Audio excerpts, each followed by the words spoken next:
É quando eu respiro, é quando eu penso, é quando eu sigo, é quando eu canto. É quando eu sinto que eu sou cor e sou brilho, que eu sou força e sou vida, que eu sou essência e sou história, que somos negros. Sou fé, sou raça, sou luta e sou glória. Sou do Brasil. September 77, Port Elizabeth weather fine. It was business as usual in police room 619. Oh, Biko, Biko, because Biko. Oh, Biko, Biko, because Biko. Susumaba, Susumaba, the man is dead. Eu sou um jovem naquela época, né, que com 16 anos entrou na universidade, né, vem de família pobre, né, mas pobre de família estruturada, lá da Rua 13, da Rua Souza Zé, ali da Fazenda Garcia, né, que tive uma boa infância, tive uma boa adolescência, fui um adolescente feliz, alegre, que sempre gostou de estudar, né. Eu sou um daqueles que contraria as estatísticas, né. Eu tenho 53 anos e digo que estudo desde os 5 anos de idade, fui alfabetizado muito cedo, né. Meu pai e minha mãe são daqueles que se esforçaram muito, né, para que eu e meus irmãos, sou de uma família que tem 4, né, são 2 irmãos, 2 homens, eu e Lázaro Raimundo, Márcia Regina e Ana Paula. Eu sou o mais velho, né, fui o primeiro a entrar na universidade da minha família, né. Hoje nós somos 4 universitários, sobrinhos, né, uma sobrinha neta, né, Kalili, já tenho um filho de 9 anos, que é Quiluange, e alguém que acredita na vida, acredita nas pessoas e acredita que a melhor forma de poder mudar as coisas vem por meio da educação, mas aquela educação que liberta, aquela educação que transgride, aquela que faz você ultrapassar fronteiras, espaços. Mas, acima de tudo, eu acredito nas pessoas e sou alguém que me importa, alguém que se importa com as pessoas. Alguém que acredita em gente, gosta de gente. Tem gente que a gente sabe que não gosta, né? Nós somos um daqueles que acredita e se importa. E a figura pública, Silvio Humberto, cada vez mais pública? Rapaz, essa é uma pergunta interessante, né? Porque eu não sou daqueles que imaginei isso para a minha vida. Eu acho que isso foi acontecendo na medida que eu fui me envolvendo desde cedo no movimento negro. Eu entrei no movimento negro, eu devia ter 18 anos, né? E o fato de entrar na universidade com 17, fazer economia na Católica, né, e estudar em escolas particulares, estudei em uma grande escola daqui, na época, o Colégio 2 de Julho, éramos poucos, né, dentro daquela escola.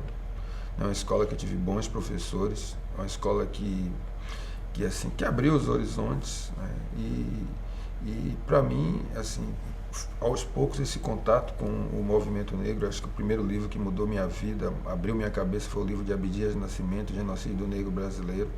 Aquilo ali foi um divisor de água, porque eu percebi as coisas, mas não entendia os porquês. E aquele livro abriu a possibilidade de entender os porquês, e ao entrar nessa militância, continuo até hoje.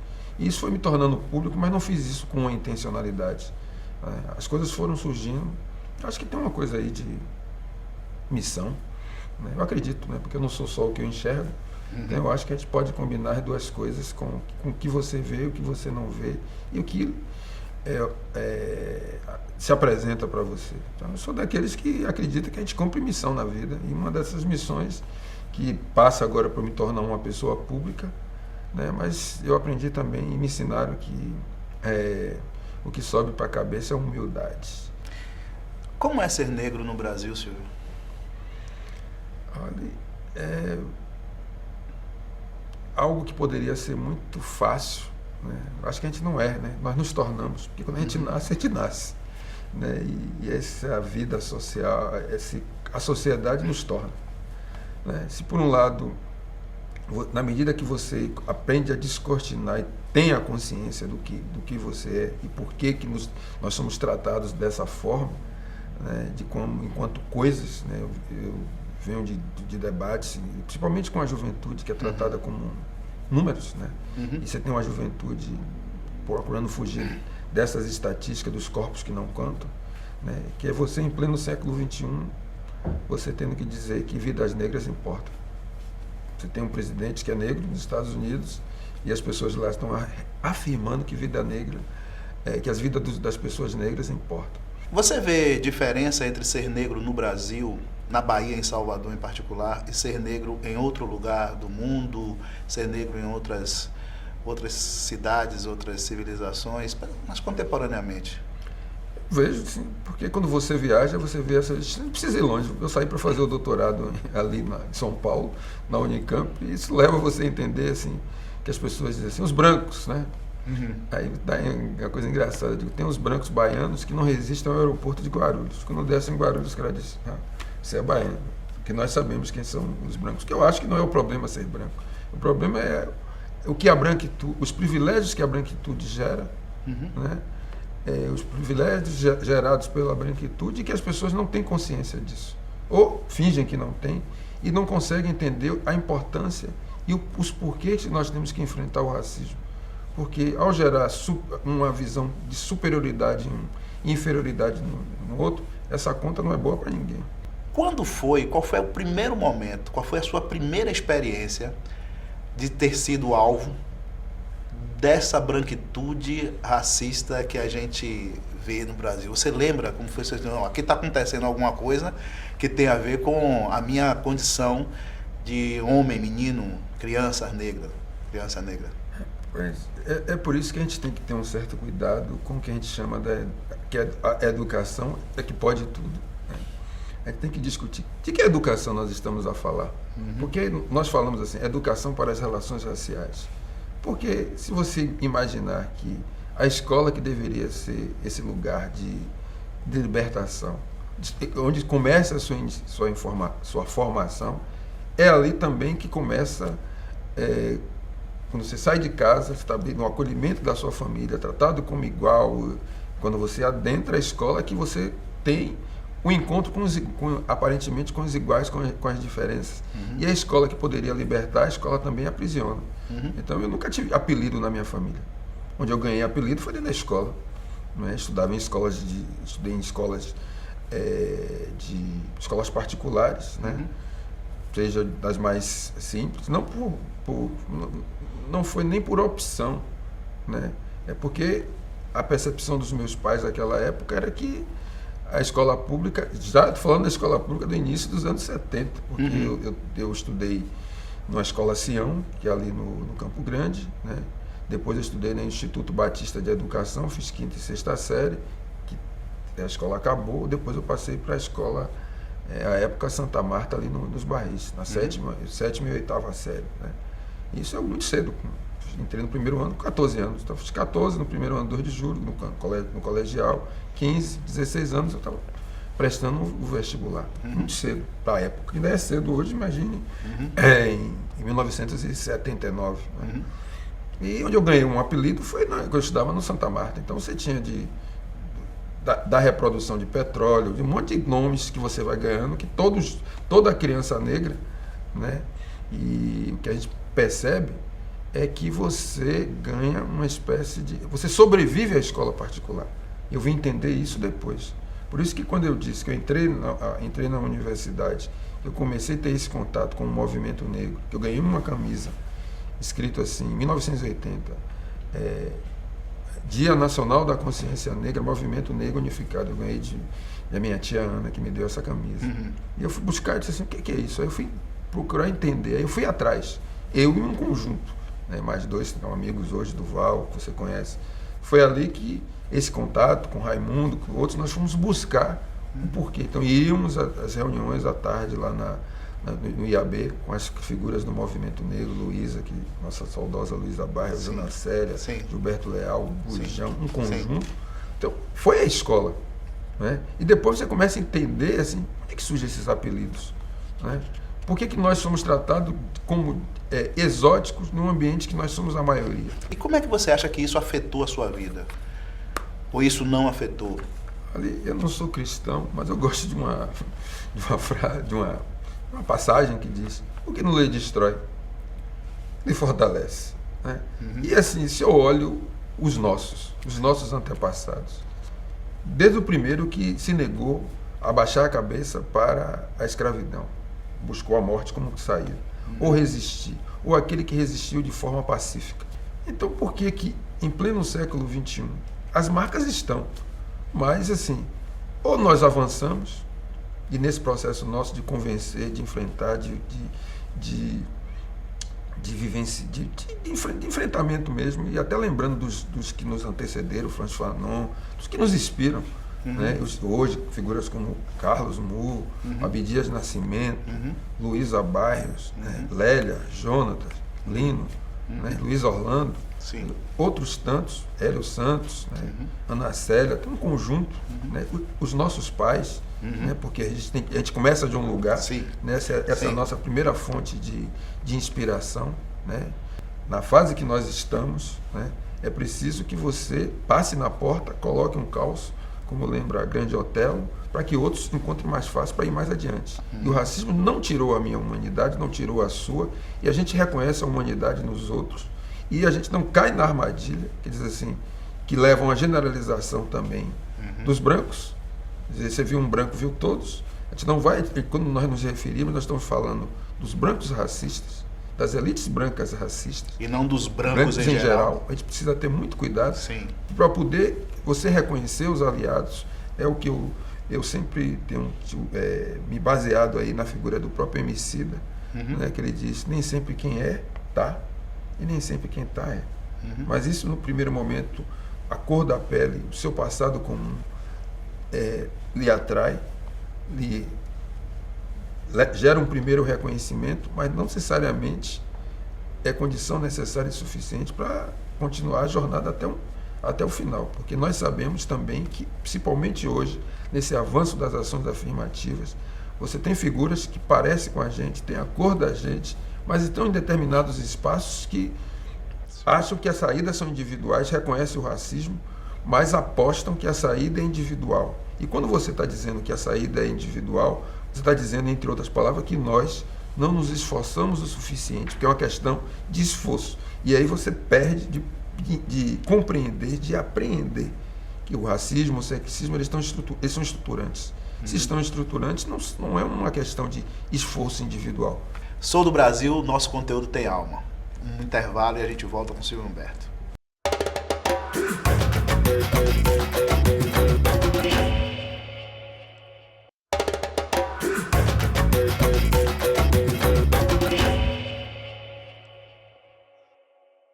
Sou do Brasil, de volta com Silvio Humberto dos Passos Cunha. Duas mulheres que eu sei que foram muito importantes na sua vida, óbvio. A primeira por questões óbvias. Dona Silvia, que é a sua mãe, e Luísa Bairros. Eu estou fazendo de dentro de casa e falando da nossa luta política. Minha mãe, né? Eu sou Silvio Humberto justamente por essa combinação, que é Silvio, que vem de Silvia, e Humberto, que vem do pai, né? Juntamos os dois. Eu diria, tem um conjunto aí, né? Minha mãe hoje tem 81 anos, é uma referência não só para mim, mas para outros, você a conhece, né? Ela é uma mãe de todos, a mãe como diz o pessoal assim, a mãe de nós todos, e ela nos ensinou assim, aprender a compartilhar, aprender a dividir, a generosidade, né? Porque quando as pessoas dizem assim, cadê a nossa mãe? Isso não dá nem um pingo de ciúme, muito pelo contrário, é uma coisa assim de reconhecimento. Isso faz uma diferença enorme na vida da gente, assim. Ela deve ser a figura mais velha lá da Rua 13, ali, da Souza do Zé, está entre as mais velhas, onde os meninos passam por ela e ainda dizem assim, a bênção da Dona Silvia. E esse Deus lhe abençoe. É pesado, é forte, né? Isso faz uma diferença, que ela até brinca comigo, ela diz assim, eu podia sair, me lembrava que eu não tinha tomado, para dizer, minha mãe já foi, e ela fala assim, meu filho, Deus lhe acompanhe, o Deus lhe acompanhe, o Deus lhe abençoe. Eu ia e voltava e sabia que não ia acontecer absolutamente nada. Tem também as mães, entre aspas, aquelas referências negras da política. Aí por isso que eu queria que você fizesse uma ponte com essa pessoa que todo mundo sabe da importância nacional que teve aqui para nós, que é a Luísa Bairros. Que, assim, foi algo muito sentido, assim, a partida precoce dela, né? Cada um tem o seu tempo nessa existência, né? Eu sei onde ela estiver, ela está, né, assim, junto conosco, né? Porque a gente não é só o que enxerga. Se a gente fosse só o que enxerga, não dá para aguentar enfrentar o que nós enfrentamos. A gente tem que acreditar em algo além. Eu acho que a espiritualidade tem um papel grande. E Luísa, enquanto em vida, que foi sempre uma referência para todos nós, mas não é porque se foi, não é porque mesmo assim, quem tinha suas divergências reconhece nela a sua capacidade de formular, de ser uma intelectual orgânica, né? Então, eu acho que Luísa faz falta nisso, nessa sua capacidade de formular, porque tem gente que é privilegiada, que consegue enxergar além da esquina. E Luísa era uma dessas figuras que, com sua capacidade de formulação e de ação, conseguia enxergar além da esquina. Duas instituições super importantes na sua vida: a Faculdade de Economia da UFBA, e aqui você criou, junto com alguns companheiros e companheiras, o Instituto Cultural Steve Biko, que é muito caro para nós, negros e do movimento negro. Eu diria que a economia da UFBA me aproximou de uma visão sobre economia, né? Porque eu tive uma formação assim muito eclética na graduação, né? Que não era uma formação acadêmica, mas me permitiu, na Católica, nessa formação, eu entrar no concurso da prefeitura. Entrei com base no que eu aprendi na Católica, misturando administração, contabilidade e economia. Na economia, na federal, eu aprendi, assim, eu comecei a ter um envolvimento com essa coisa, em ser enquanto um pesquisador, que essa minha carreira agora de político na cidade, né, afeta, mas sempre que eu sou convidado, eu vou lá participar das bancas de monografia, das dissertações, né, eu for fora dali para participar na defesa de tese, de doutorado. Então ali me deu uma base, e ter contatos com uma figura assim, que para mim, duas figuras importantes ali, né, professor Pedrão, nosso professor Pedrão, que é uma grande referência enquanto intelectual orgânico também, de quem pensa a cidade, de quem pensa o território, de quem pensa a região, de quem se importa, né? E o nosso, que foi meu orientador, que já fez a passagem, que Milton Santos Filho. Miltinho. Então, meu orientador também. Pois é, então a gente... Será que foi coincidência que ele também era preto? Pois é, né? Como diz que na vida a gente não tem conhecimento, tem identidade, né? Você diz, por que será, né? Então você vai crescendo juntos, né? Tem outras figuras, mas esse eu acho que eu diria que esses dois foram figuras marcantes na nossa formação, né, intelectual. E a Steve Biko, né, que dizer, 25 anos, né, promovendo ações afirmativas, uma grande escola, né, em todos os sentidos. Eu atribuo a Steve Biko esse filho, ou essa filha, né, coletiva, né, de que eu aprendo sempre, né, que é o lugar onde nós tornamos as pessoas possíveis, né, nós mudamos a vida de muita gente, contribuímos com isso, aprendemos muito com os erros e acertos do movimento negro, onde eu aprendi a fazer política, onde me colocou nesse lugar hoje de vereador reeleito na cidade de Salvador, onde nós conspiramos, onde nós criamos as estratégias. A Biko tem um vício, né? Tem uma capacidade de atrair gente boa, que é algo importante, que é algo fundamental para o seu sucesso. E aí nós começamos a convidar as pessoas que sabiam química, física, matemática, história, né? Diz que quando você tem uma boa ideia, você busca fazer, convidar seus amigos. Então, tanto convidamos os nossos amigos, né, para ministrarem as aulas, né, como nós convidamos os nossos amigos para participarem do curso. É uma instituição que orgulha as pessoas que lutam contra o racismo, contra o sexismo e outras formas de intolerância. E a Biko é esse espaço. Tem duas referências sobre a Biko que eu gostaria de você falar só um pouquinho mais, que eu acho fundamental. Primeiro, que foi o primeiro curso pré-vestibular para jovens negras e negros. Isso lá atrás, há 24 anos, quando não se falava como se deveria das ações afirmativas. E a segunda é o projeto Mentes e portas abertas, o Pompa. bom e velho Pompa, que deu Open filhotes, minds, open doors. deu filhotes maravilhosos, né? E, enfim, eu queria que você só fizesse um registro sobre isso. 92, não tinha um projeto, não tinha uma ideia e tinha uma vontade política que era coisa simples sem ser simplória, aumentar o número de estudantes negros nas universidades. Era isso que nós queríamos. Começamos com essa ideia. Então, como você disse, uma boa ideia, você chama as pessoas e, contrariando até as estatísticas da época do movimento negro, não tivemos muitas reuniões, não. Não sou contra o reunionismo, não. Mas foram 3 reuniões, na quarta a gente estava dentro de um espaço. Então, alguém já disse em algum lugar aí no universo, né, que incrível o poder que as coisas têm quando elas precisam acontecer. E foi um grande exercício do aprender fazendo. Experimentos que deu muito certo, né? E mudamos a vida de muita gente. São milhares de pessoas que se inspiraram, que nós colocamos, o que eu diria assim, a universidade no projeto de vida e trabalho da população negra, sobretudo aqui de Salvador. Porque as pessoas terminavam o 2º grau e falavam assim, eu me formei. E a gente falava assim, formou em quê? Por que você está achando que terminar o 2º grau tá bom para você? Quando que se para outros é apenas um novo começo. E isso mudou, e eu acho que hoje nós nos envolvemos em tudo aí que tem a ver com as ações afirmativas, e nós extrapolamos isso, né? Porque nós percebemos que não era só o pré-vestibular. Hoje nós temos o projeto Alguntec, que foi premiado como no Prêmio Jovem Cientista, que é de estímulo às pessoas, à juventude para a área de ciência e tecnologia, o projeto de direitos humanos e antirracismo, né, você falou muito bem, o Pompa, né, que foi uma parceria com Lorena Williams, né, de Yale. Fundação Ford também. Mas basicamente, né, que ela trouxe aquela experiência de Yale, de Harvard para aqui, a ideia de mentoring, né, de mentoria, e você participou com aluno, professor, né, e também aluno, porque a gente termina... A gente aprende, é uma forma de compartilhar, e foi bem interessante, porque foi uma forma, que eu diria assim, de preparar, né, de fomentar nessa juventude assim, das possibilidades de você formar pessoas para o terceiro setor, para a iniciativa privada, para o serviço, para o setor público, né? E deu muito certo. Silvio, o que é que não teria no Brasil e na Bahia se não fosse Silvio Humberto? Se Silvio Humberto não existisse, já passou isso pela sua cabeça? Não, definitivamente.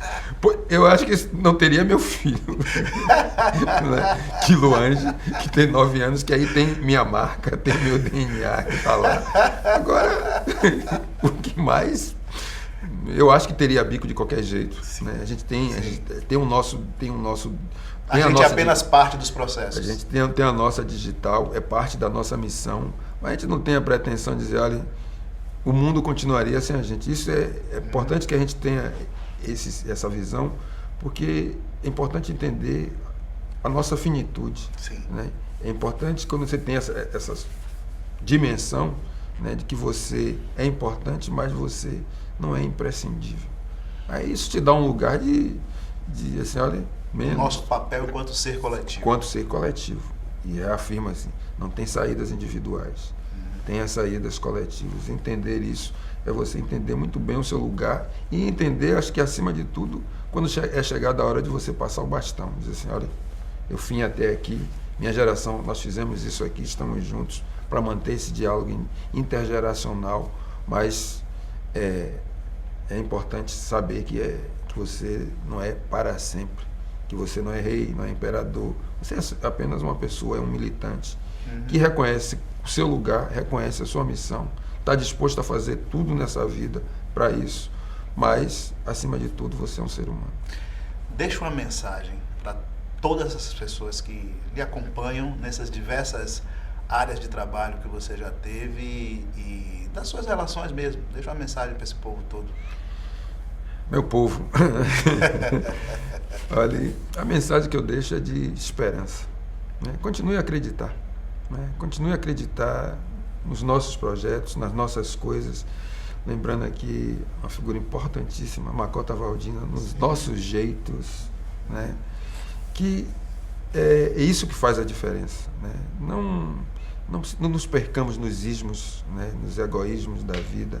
Acho que o melhor é você ser altruísta mesmo, continuar a acreditar, Elias, nas pessoas, ter capacidade, tem que ser generoso, né? Acho que a generosidade tem que ser essa marca, tem que ser esse... eu acho que um caminho, né? É o que pavimenta, né? E que a gente tem que continuar a se importar com as pessoas. É algo que isso está me batendo tanto. E principalmente por estar nesse lugar, assim, de quanto um político, de quem acredita na política, de estar nesse lugar, que está tendo possibilidades de poder continuar a contribuir para que as coisas mudem. Eu acho que a principal lição é que a gente, lembrando até de Gonzaguinha, fé no homem, fé na vida e fé no que virá. Nós podemos muito, nós podemos mais. Sou do Brasil, nosso conteúdo tem alma. Volta na próxima semana.